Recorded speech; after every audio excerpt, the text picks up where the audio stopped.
want me to know who she was. She wanted to break free and expand her wings.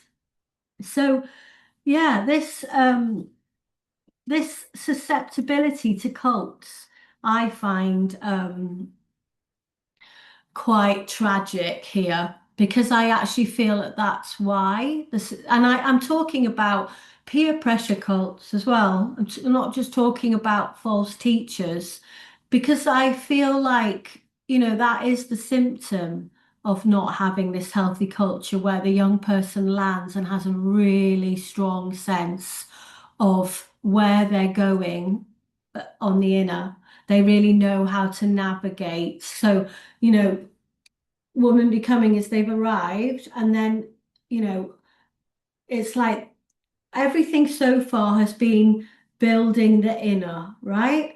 Because at this threshold, it's like serving the outer. So it's like everything so far has been a big in breath. There's lots of in breaths and out breaths within the big in breath, but it's sort of like that, a big in breath, and then it's like like that. Now it's like and out. So in the culture I'm trained in Andean shamanism, they know that they're always in reciprocity with the outside world, right? They're always giving and receiving from the heart. It's called Aini. They're giving and receiving constantly with all of life because they know that every uh, experience they're having is a prayer for their giving and receiving. Yeah. So they're always staying in Moonai, in love, because they're interacting with their surroundings. So there's that saying, isn't there? The road rises up to meet you, because they're in a dialogue with everything. So everything's supporting their life and they're supporting life. They're not outside of it.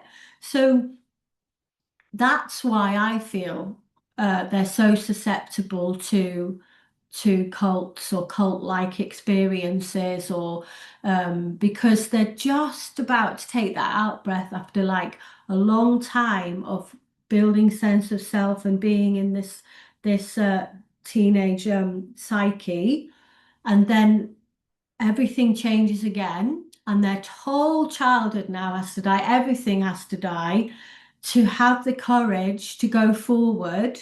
And that's when something can come in and say, not that way, this way, or, you don't understand it's this. And because the brain isn't fully set to add to till 24, they're really impressionable, and so that's why everything that's gone before is vital for them landing and being able to feel this movement out and what they're here to give and what they're here to receive, like we talked about in the stories. So, from the story of the soul skin, this is what she says when they get there, girls. They've only got a small tuft of their seal skin left.